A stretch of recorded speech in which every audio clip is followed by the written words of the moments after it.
welcome back to, you could say, a new version. It basically is a new version, reimagined Collingwood Conversations. We've been trying to do a recording for the last few weeks, but our life admin got in the way. But we're here, round one recap. Obviously, we will talk about the incredible flag pies of 2023 and soon to be 2024 as well. You know what? Daniel Goring out of this. Lids off 2024 back to back. Let's go. Quick shout out first though to Energy Pro, main sponsor of Life in Sport podcast, which is where this will be hosted for the foreseeable future. Another shout out to Dave Warner, not the cricketer, but the muso and the author. He actually wrote and created, composed, etc. the theme that you guys just heard before we started talking our bloody mouths off.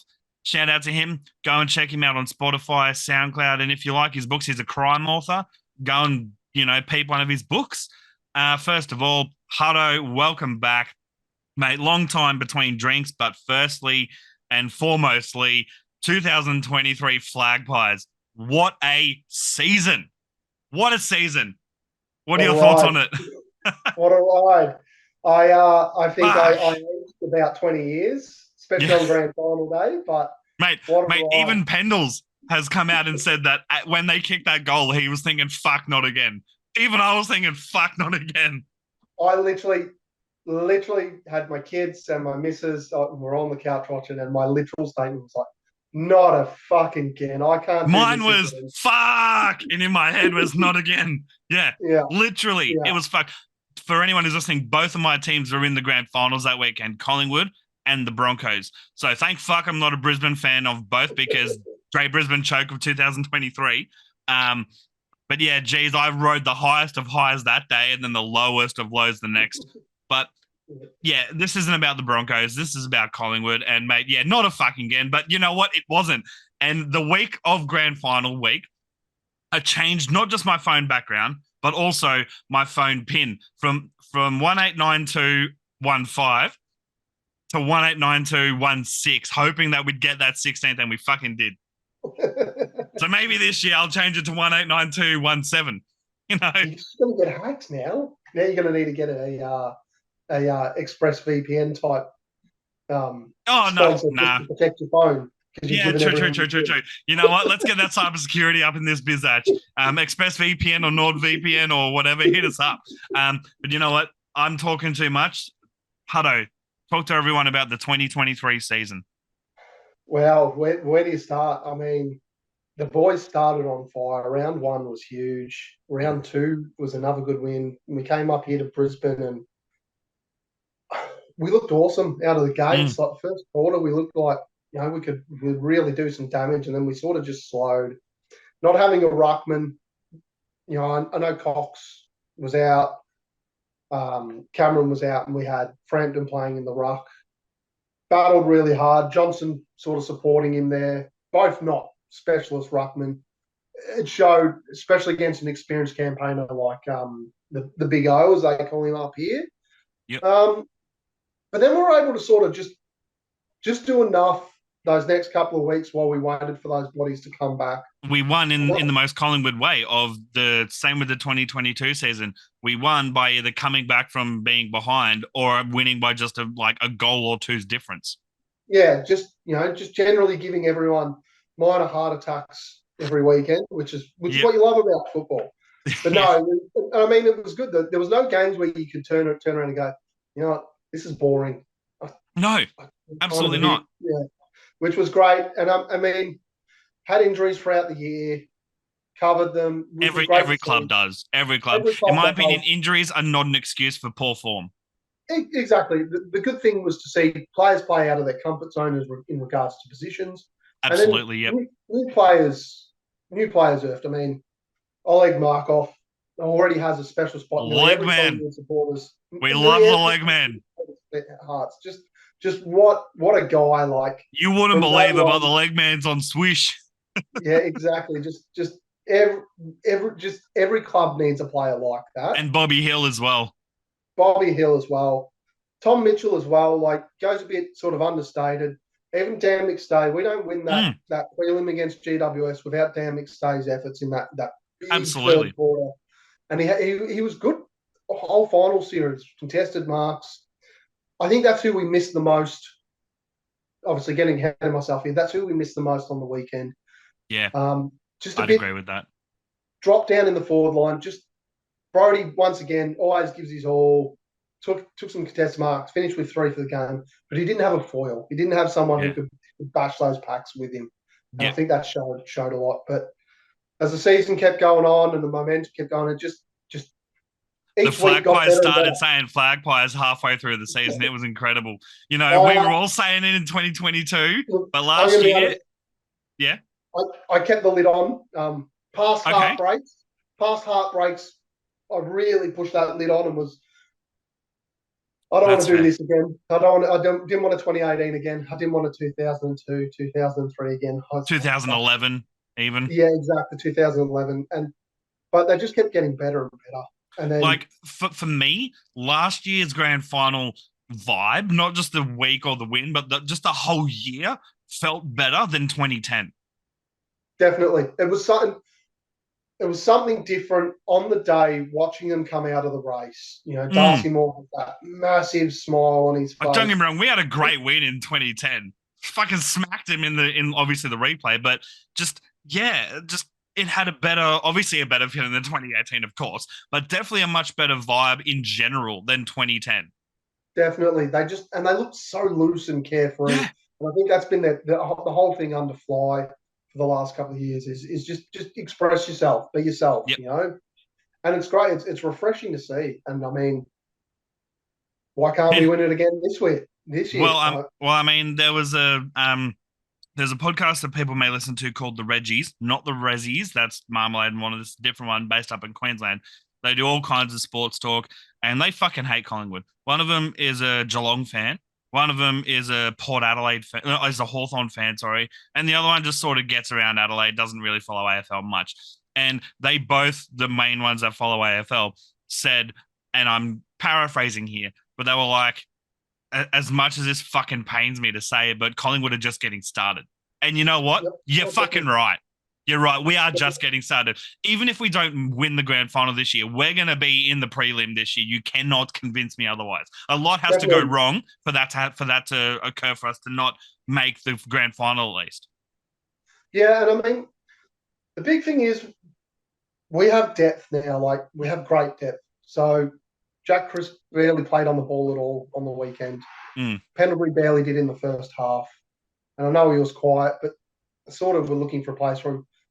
Good to see guys like Bo McCreary getting time in the middle now. Oh, what a beast. What a tackling machine. Never say die. Just he's gonna get, and he's so fast. He's so watching Scary. him run from, I think in the first quarter when he ran from one pocket to the other and just beat everyone. It was so quick. Yeah. But getting those guys in the midfield, obviously the Dacos brothers, and once again, Josh Dacos. I don't think a lot of people had him as the best official, but truly a deserving winner and something that you can always say now. Not only is he a Copeland Trophy winner, but he's a Copeland Trophy winner in a premiership team. Absolutely. Which is There's a lot more weight to that. You know, like I won it. absolutely We were the best team in the comp. Absolutely. And just touching on that sort of winning the comp and whatnot, there's a lot of pressure, you could say, to go back to back. But in saying that, I feel personally, obviously, as an outsider looking in, that they don't feel that pressure to go back to back because that monkey's off their back. They've been there and won it now. Now it's up to every other team to try and beat us in a Right, grand yeah, final. They'll be yeah, more relaxed than they were last year, if anything sort of thing. yeah. Still I on mean, edge, still yeah, tentative, but they won't, and still just as hungry to win it. But their foot will go off the accelerator just slightly because they don't have to be better than everyone else because they proved that we are better than everyone else last year. yeah, and that happens. That happens with all teams. Like even Richmond. How many times did everyone think the Giants been slayed, and Yeah. 2 weeks later they're flogging someone else again? It's going to happen. There's Speaking of still that, real quick, not Collingwood related, but how good was it to see Dimmer get a win over Richmond with the bullshit Gold Coast by so many fucking points? That's the side of it. What are your thoughts on that? I reckon that was probably obviously the Carlton Brisbane game was probably the most exciting game just for Yeah, the way that I tipped Carlton to get the win as well, by the way. I actually enjoyed the Gold Coast Richmond game more. It Mm. was it was a sign of things to come from Gold Coast. If that is definitely a precedent, absolutely. Yeah. They've got to start winning. The thing is now they've got to carry on with it. So they've got another Yeah, home game this weekend. They have to come out of this weekend 2-0. If yeah. they come out 1-1, all that momentum from the Same old Richmond Gold game Coast, basically. Yeah. straight away gone. Same old Gold Coast, and that is literally what it'll be saying. Same old Gold Coast. Yep. Same Change old the Gold coach. Coast. Yep. New Yeah, coach, same club, basically. Yeah. yeah. Same But shit, different smell. Same shit, different. exactly. Same club, different coach. Yeah. So obviously the big thing for Collingwood now is there's still going to be a lot of drive there for another premiership. Oh, of Obviously, course. the hard news story of the year, John Noble played all season out in the finals. He's going to want a premiership medal. Absolutely. Dan McStay, talk of him coming back late in the year. He's going to want a premiership medal. That's what he's come to Collingwood for. So there's still guys on the list, Finn McRae, that are not only pushing for spots but pushing for recognition. So they're going to be the players that drive the players in the team to do better, but B, Yep. the team to do better. So Absolutely. going to be Example. Prime example of how good in form our team was. Jack Ginnivan, who was easily one of our best players in 2022, could barely get a look in halfway through last season. Definitely. And sort of thing. Jack is a good football. I'm going to start by saying Jack is a good football player. You don't make it to the AFL without being a good football player. You don't kick 30 odd goals. He's, in my opinion, a very similar IQ to IQ in the sense of similar football IQ as Isaac Quaynor. Yeah, just more of a forward line. Yeah, version of that. But yeah, good comparison. And you don't kick 30 odd goals as a small forward without being good at your craft. Small forward is a hard position to play. Like very reminiscent. He definitely gave off Alan Didak vibes last year and the year before. Yeah. He also had that mongrel in him that Dids did as well. Wasn't going to have a lot of possessions, but what he was going to do with the ball was going to be dangerous. Exactly. Now, having said that, the guy that we've replaced him with, I would personally, I rate him more as a footballer. I would, yeah. Ginnivan has the attacking flair, and he's got that in spades. And I would say he has, at this stage, he has that better than what Schultz has. But Schultz has that defensive, hard-nosed mentality, which I think is what Fly wants in his forwards anyway. And that was honestly what is whether or not Ginnivan has adapted that sort of thing into his play style now at Hawthorn. But that is what genuinely stopped him from being a fully rounded small forward. Definitely. And that's what kept him out of the side early in the year last year. I mean, McCreary wasn't kicking goals, but he was setting him up. He was chasing hard and he was tackling. Yeah. Furthermore, the more you look at that Collingwood team, there's maybe one or two players who only play one position. Yeah. Anyone else in that team can go play. Key example, Will Hoskin-Elliott. Started the year as a half-forward flank, pushed up onto the wing when side bottom was injured. Ended the year on the half-back flank. Yeah. Filled his role perfectly in all three positions. Much maligned player throughout his career at Collingwood, especially when he plays the high half-forward role, which is it's a hard position to play. You don't get a lot of the ball all the time, so you've got to do wonderful things when you do get it, which Will does. I mean, that 2018 season, he kicked 30 odd goals as a high half forward. That is a good contribution to a team that made a grand final. Oh, so, absolutely. You've got him, you've got Pendles and Dacos and Crisp who can play that half-back role and then push up. Josh and Steele on the wing, but they can also run from the ball. I mean, you couldn't tell me that you couldn't put Josh or Steele at the half-forward flank and not get 2 or 3 goals out of them in a game. It'd just happen. They're both that smart and that lethal with their foot. Darcy can, great centre-half back, but he can also go centre-half. It's literally the AFL version of total football for Collingwood. Everyone can do every job, basically, to an extent. So I coach junior football. It's almost like when you have a practice match. At half-time, you can just turn around and be like, all right, forwards, you're going back, you're going, And all the kids on the bench, you can go in the midfield, and you can come off and have a rest. You can literally do that and just be like, the key difference is you could do that with that Collingwood team and feel like it's not really going to hurt us that much. No. Absolutely not. And speaking of that, though, where do you think the pass mark is for Collingwood this year now that we are reigning premiers? It has to be top four, Yeah. and a prelim. Yep. Back-to-back premierships are hard to do, and It's ideal, obviously, in a yeah, perfect world. obviously that's perfect world. Back-to-back premierships, happy days, champagne. Yeah. In fact, perfect world, we win 4 in a row, and then we can finally put to bed this whole in the modern era horse crap. Yep, Exactly. finally, just like we've got 4, we got 4 in You the know past, what? we've got 4 Perfect, now. perfect world Yeah, is we just win every year, no matter yeah. what. But yeah, We didn't the Dragons win like 10 in a row or something? Was that the Dragons? from 1950 something through to 1960 something, they won 11 in a row. Yeah.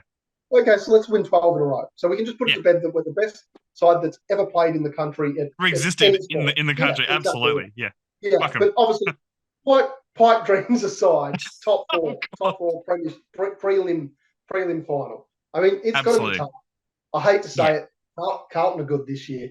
They're going to be I good. mean, They're going to be all right. look at what they did last Yeah, in the opening round. They literally were exactly. 46 points down and pulled that win out of nowhere. So obviously, living up here, chatting to some of the dads and that, they could see it happening in the end. So obviously, Carlton got spanked in the first quarter, but a lot of people like it. You could see it was happening at the end of the first quarter, not in the third quarter when the push actually came, but at the end of the first quarter.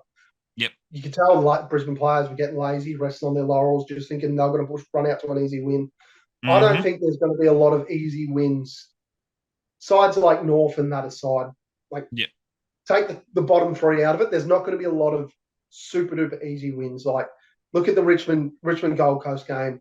Yep. Gold Coast was spanking them. It got tight. They pushed out again, and it got tight. That's just what happens. Yep. We were getting flogged quite handily. Pulled it back a bit towards the end. A little bit of that is inaccuracy, which has been our plague of the Collingwood Football Club since its inception. If you actually go back and look through the history books, we are a shockingly inaccurate football Don't even team. get me started on that 2010 season or that one of the most inaccurate kickers, but one of the most favourite sons, Travis Cloak. Oh, exactly. One of the most inaccurate motherfuckers with the kick. Travis Cloak is a key example about confidence in football, confidence in your ability. And the key example of that is Friday night Brisbane. Yeah. You could give Charlie Cameron that shot at goal he had in the third quarter, end of the third quarter, fourth quarter, that one for about 17, 18 out. He would kick that 110 times out of 70. That's how He'd kick it against Collingwood in the grand final. He would nail that time and time again. But they miss a couple of easy ones. Hipwood does what he does best, misses a couple. Lincoln McCarthy this one. And it becomes a thing. And it doesn't just affect the player who misses it, it affects the team because now I've got to kick this goal. We've got to regain that momentum and we've got to push through it. And I mean, Joe Danaher's the much maligned player in the Brisbane team, but he wasn't grand final day, he wasn't the problem. No, he was disgustingly good in the sense of if Collingwood were to lose that grand final, Norm Smith either goes to Charlie Cameron or Danaher. Easily. Just without a shadow of a doubt. Yeah. And I mean, it was tense there for a while at the end. There was the last 5 minutes where both of them scored a goal and almost fucking 2018'd us, but they didn't. So that's the pass mark, and I definitely agree with that. I think top 4, ideally, and I'm going to be a bit more real, like in my opinion, I think do or die is top 2. In the sense of top 4 is complacency, in my opinion. Top 2 with a prelim is my thoughts on the pass mark. Again, just my nuffy opinion, but that's what I reckon. Obviously, we've just spoken about opening round very slightly about other teams, obviously, but obviously Collingwood took on the high vis team that's trying to force a rivalry between Collingwood. It was either my older brother or my mum said to me, forklift drivers. Why are we playing we're literally playing on the Sydney Royal Easter Show's fucking livestock ground. And you know, all the shit canning Mason Cox for that comment. He's not wrong. The NRL goes to Las Vegas, home of the Super Bowl. Some reason it looked like the lights weren't on there, but it was a spectacle.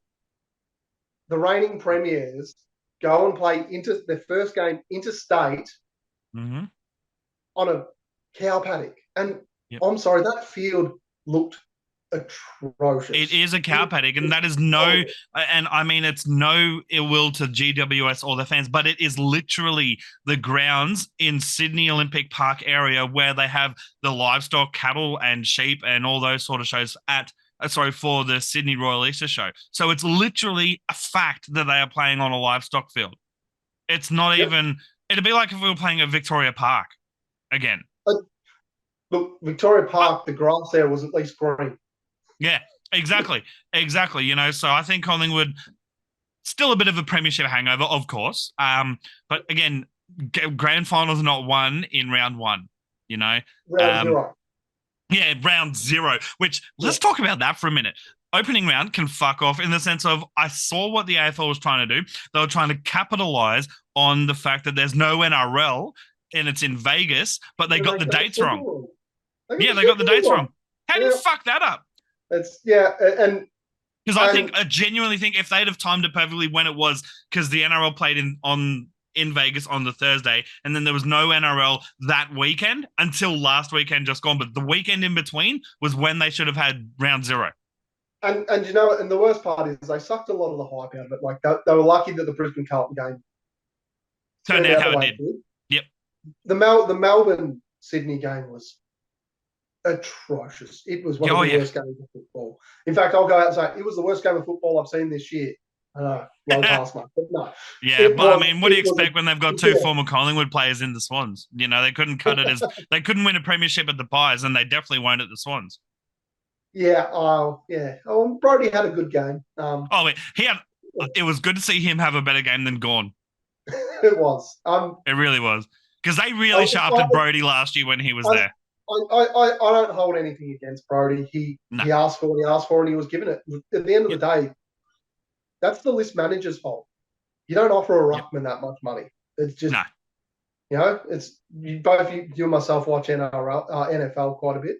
Yep. You don't offer that kind of money to a punter. You don't offer that kind of money to a safety or a running back in this day and age. So, you got to put the money in the valued positions. Exactly. Exactly. But no, I think they missed. It was a good concept. Obviously, they got the dates wrong. I think if they'd have got the dates right, we'd be singing the praises of opening round. Honestly, yeah, because it had the potential to be great. And the big problem is you've got 100,000 seat stadium sitting empty in Melbourne. Yeah, drum up some numbers. Don't get me wrong. I like watching football played all around the country. But you got to have a game in Melbourne. Start the season with a rivalry game in Melbourne. Get your 80,000. Make it a spectacle.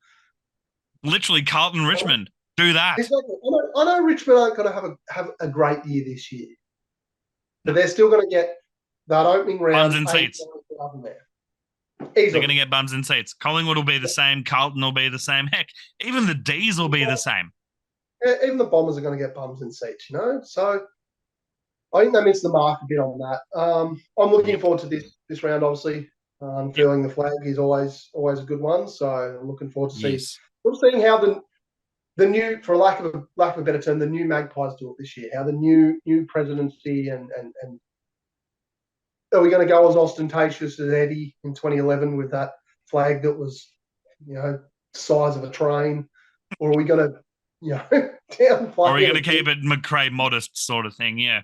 No, I get you. Yeah. And speaking of, what a game to do it against with Taylor Adams and Brodie Grundy in attendance to see that flag being unveiled that they didn't win at Collingwood. Yeah. I wouldn't say didn't. I would say couldn't win at Collingwood. Yeah. Both had a chance in 2018 and fell a bit short. And yep. And Taylor had a chance to an extent in 2023 as well. Yeah. Just a little bit of injury hindered him. If he wasn't injured, he would have held his spot in the side. And absolutely, he would have.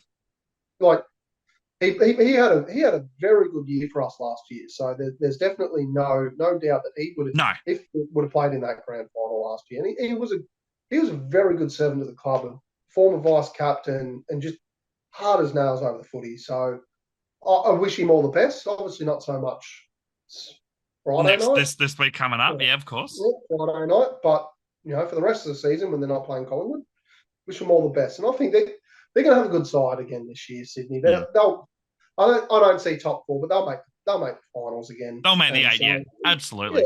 Yeah. Speaking of a team that I don't think will make the finals, and I hope don't make the finals, the D's. Now, obviously, this is a Collingwood podcast in particular. But we'd be remiss if we didn't talk about the debacle with Braden Maynard and Angus Brayshaw. Obviously it's now bygones be bygones because it's been a few weeks now since it was announced. But to anyone who's been living under a rock, about 2 and a bit weeks ago, maybe 3 now, Angus Brayshaw announced his retirement from the AFL. Now, first of all, congrats to Angus on a pretty great career considering all of the head knocks and whatnot and injuries. Like, that's outstanding, being a grand final winner, drought-breaking grand final winner as well. But the amount of abuse that Braden Maynard copped from the announcement was heinous. The outlets, the media outlets, literally made it out as if it was his fault. Now, was it his fault entirely? No. Did he play, unfortunately, a part in it? Sure, because he was one of the players that concussed him, which obviously the history of concussions was the main reason for his retirement. Now, when I brought this up to someone in particular, I'm not naming them in case they are listening to this when this goes out, but they had the audacity to call me a lot of mean words. Obviously, thick skin didn't get under my skin, but they had the audacity to say that if Nathan Murphy was to retire, would I be blaming the player that concussed him in the grand final? No. Absolutely. I'd be blaming concussion in general, etc., but I would not be blaming that player. But this person was making it out as if Braden Maynard was the only reason Angus was retiring, to which I then literally sent the list of all the players that have concussed Angus Brayshaw in his career, including a teammate at the D's. And I was like, all these players have one thing in common. And he was like, what's that? I'm like, they've all concussed Angus Brayshaw. Yeah, and then he blocked me. To it. Yeah, and then he blocked me because he couldn't deal with that. Not only that, down in the Collingwood forward line early in the game, he cops a head knock early. That contributes to it too. That could have contributed to being concussed, from Braden. Yeah, exactly. But, so Lincoln McCarthy's the guy who hit Murphy in the grand final. So hold up. But before we get into that real quick as well, there's also the argument from fans, including a very popular Lions fan content creator that people may know. You may not, but I won't mention him. That literally had the audacity to say that if they had to change the rule around it, then he's at fault and the cause of the retirement. No, he's not. No, absolutely not. No. I mean, continue with Lincoln McCarthy. Sorry, he's been concussed 6 times in his career. Lincoln McCarthy knocks out Nathan Murphy. There was nothing malice or spiteful that. It was a genuine football accident, and I don't think anyone in their right mind can argue except for in the trials just gone. Definitely will put that same kill the player as blatant and intentional. Oh, definitely. That's what an intentional head knock is. That's why he got 7 weeks. And I mean, Sam Powell-Pepper got 4 weeks, and because Sam Powell-Pepper was different, it was a last-second change of decision, rode up, bumped, hit the head. Yep, 4 weeks. Exactly. Whereas Lincoln McCarthy, no, not at all. Not that situation at all. Head over the ball, trying to pick it up. Yep, definitely. Yep. And I mean, so obviously Collingwood's in the same situation at the moment. Like Nathan Murphy, clearly things aren't right there. And while we're talking about it, Collingwood and North Melbourne have had another player who's retired due to concussions, and that's Levi Greenwood. Yep. Are we going to blame the last person who knocked him out? No, absolutely we're not. No. We need to start. Or are we going to blame the bloke who was the last one to knock out Jack Frost? No. Exactly, no. It happens. It's part of the. Unfortunately, it is part of the game. Unfortunately, it is part of the game. We're never going to take that out of the game. Key example is you can be knocked out on the weekend playing football from something simple as a guy trying to take a specky on you. He doesn't even have to knee you in the back of the head. He can put his knee into your neck. He can put his knee onto your shoulder, and the jolt from that is enough to give you a concussion. Even if it's a delayed concussion or whatever. Yeah. I was literally I'm sorry to interrupt. Myself have had delayed concussions and or minor concussions just from playing OzTag. Literally running on the ground, as in running, and then rolling on the ground to try and get the ball. Head slams back on the ground, not knocking me out in the slightest in that minute. I'm up and about all that. 2 days later, groggy as fuck, vomiting almost. Like if it doesn't get you in the game, it'll get you after as well. Definitely. I will say couple of years ago, concussion, I didn't take it as seriously as what I Mhm. should. Yep. Once I started coaching juniors, part of the mandatory training for that is you need to do the AFL's panel on concussions. Yep. I would recommend that to any nuffy out there who thinks AFL's gone soft and we should be allowed to, we bashed each other in the 80s, and yeah, we did Should be bash able each to other in the Barry 80s, Hall it. but we still got suspended. We still got suspended. The terms were shorter, yes, but we still got suspended. Now that we've realised, well, maybe they shouldn't be shorter, we're dishing out appropriate suspensions. Yep. Concussion, the big problem is so many people think concussion comes from a direct hit to the head, and it doesn't. It doesn't. You can get hit anywhere. You can literally get it from standing up too quick. Correct. Oh, no, yes. yeah. Your brain is protected by a thin layer of, liquid, and then the skull. All it takes is for your brain to hit your skull, and then you can have a concussion. Literally, I'm not like this. Just doing this can cause a concussion. Exactly. It's not like you need to be king hit for it to happen. No. So, yeah, the Brayshaw retirement is obviously very unfortunate. Very unfortunate that Braden was the last one to knock him out. But there was definitely no intent to do that. And anyone who argues otherwise is just arguing off the pure basis of me hate Collingwood. He did it on purpose. Absolutely. No. And you know what? I think the Collingwood fan base should adopt a very awesome saying that is from a team in the NRL, because obviously Collingwood are one of the, if not the most hated teams or fan bases, if you're not a Collingwood fan, that is.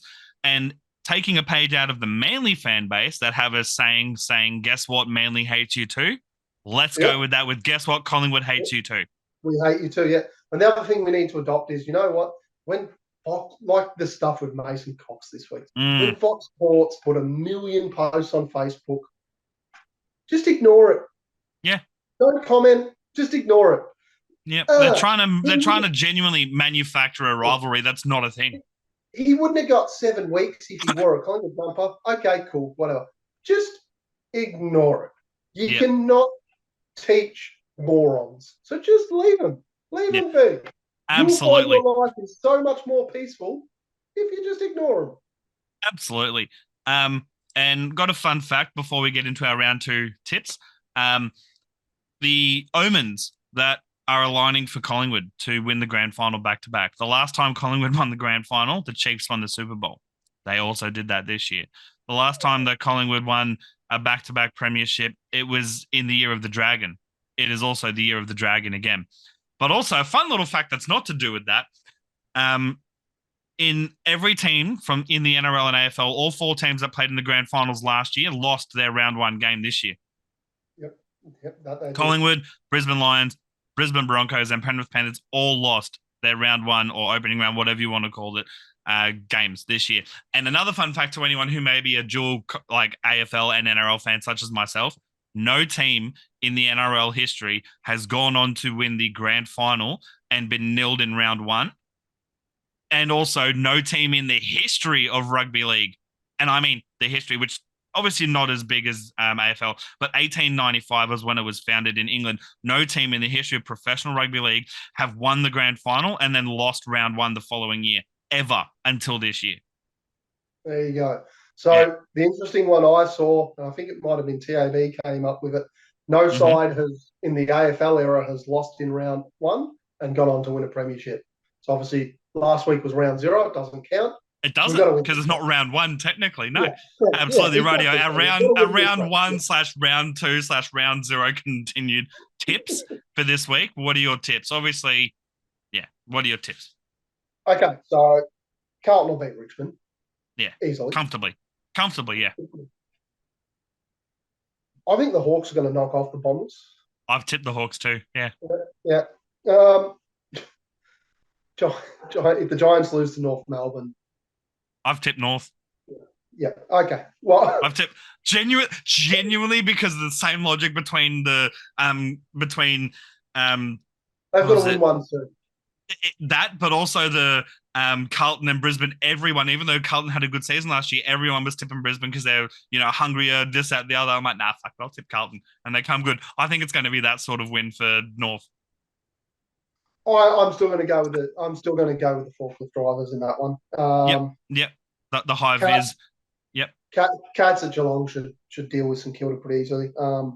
I've tipped St Kilda. Interesting tips St Kilda. Going with It'll be a very close one. Very close, like less than 3 goals in it sort of thing.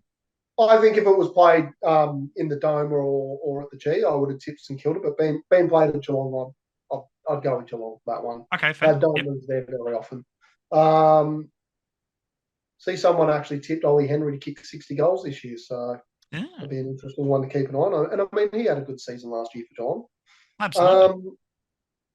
Suns have to beat Adelaide. They have to beat Adelaide. Yeah. Need to make a statement. This is the game that they normally lose. They have to win this game, and they have to win it well. Yeah, not just by Adelaide 2 or 3 goals, but like by a margin sort of thing. Yeah, good 4-goal win. Like, sort of control the game. 90% of the game, control it. Yeah.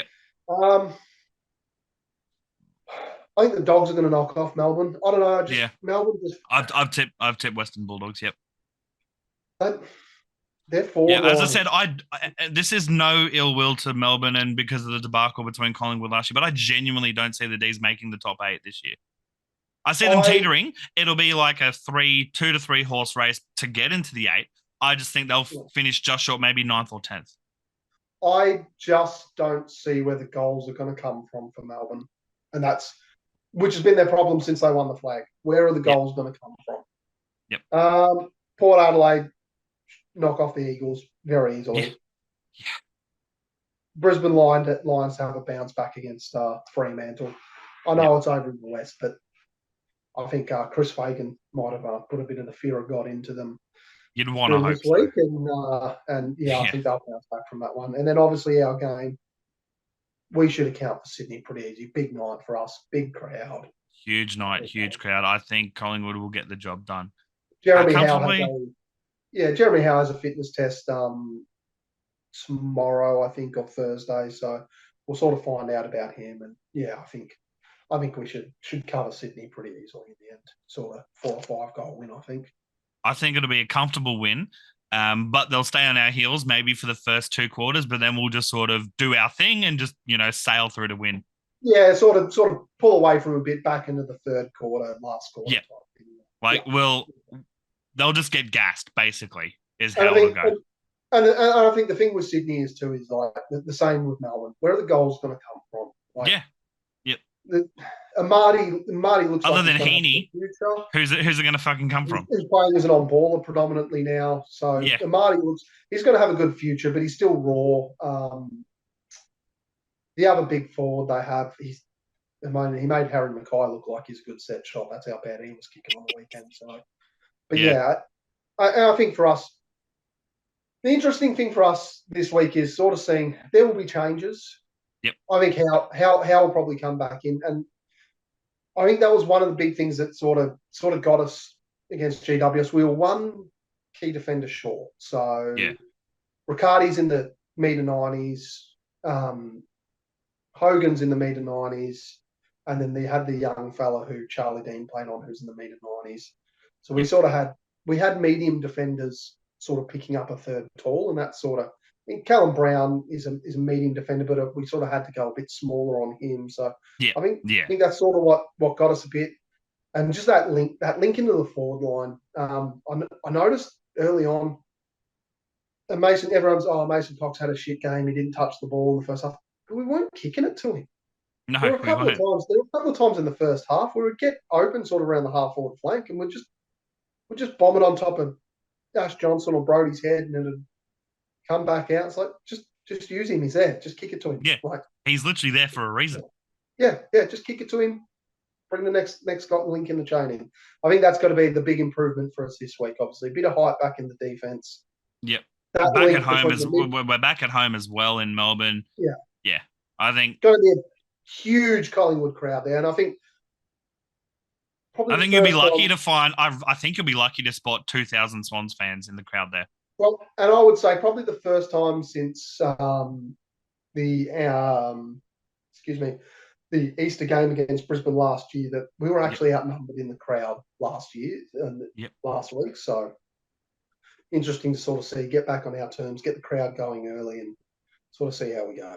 The 19th man, absolutely. Well, that Yeah. wraps up this week's episode. Sorry, Hope so everyone who's listening. So yeah, what? just before you finish, I've actually got a question for you. So Okay. the two draft picks, Harry Diamita, Mm. and I can't pronounce his first name. I'm not even But going to the other try. one, yep. Jaw, yeah. When you see them debuting, because Jaw had a very good preseason. Obviously, Yeah. Diamita got injured, but he was rocking before then. You see Okay, either of so them debuting this year? I see maybe Joa, or however you want to pronounce it, um, this week. This week, you reckon? If he's not already named, because again, early in the season, it doesn't matter if we blood them in this round or not, only because we're at home, we'll have that advantage. It's only round two. It's not like it's, round 22 where literally the wins matter, sort of thing. Yeah, yeah. So I think maybe he'll get 10 minutes on the field, sort of thing. As for the other one, I'm only saying the other one just because I have a shit time trying to pronounce the names, and I'm not going to try and butcher their names either. As for the other one, I'd say maybe Baptism of Fire and Zach Round. So I reckon he'll probably be the first debutant for us this year. Okay, yep. And I think he'll come in obviously once he's cleared of his injury and that. But I can see him playing a couple of significant games in the middle of the year. I think Okay, yep. everything I saw in the lead up to him getting injured, he looks ready. He looks ready to play AFL footy already. So I'm very interested to see how it goes. Obviously, the big one, Finn McRae.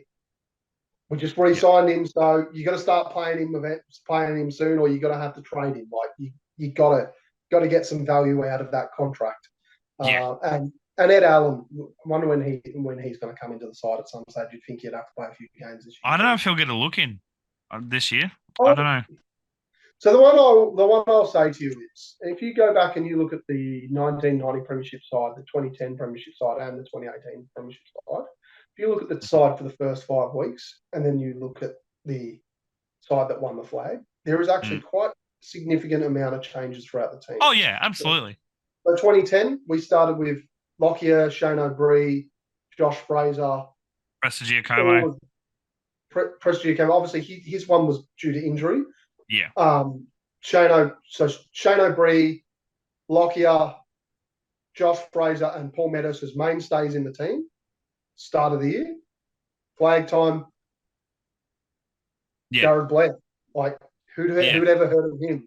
So exactly. I think this year we will see someone sort of come out, sort of be the mark off. Like yeah, see, like the leg man similar to that. Yeah. Yep. You know what? That's a good shout. And on that note, we need to end the episode because we're coming in close on an hour, which has been a good chat. But yeah, thank you to everyone who has tuned into this episode when it's up. Hope you enjoyed it. Let us know what you guys think, but comparing 2010 grand final to the 2023 grand final wins, and let us know which one you either remember more fondly or which one you think was the better win. For me, 2023, and I'm sure the same with you, Huddo, as well. 2023. Yeah. Oh, definitely more nerve-wracking, but yeah, such a great win. Just such a great game. Such a great fucking win.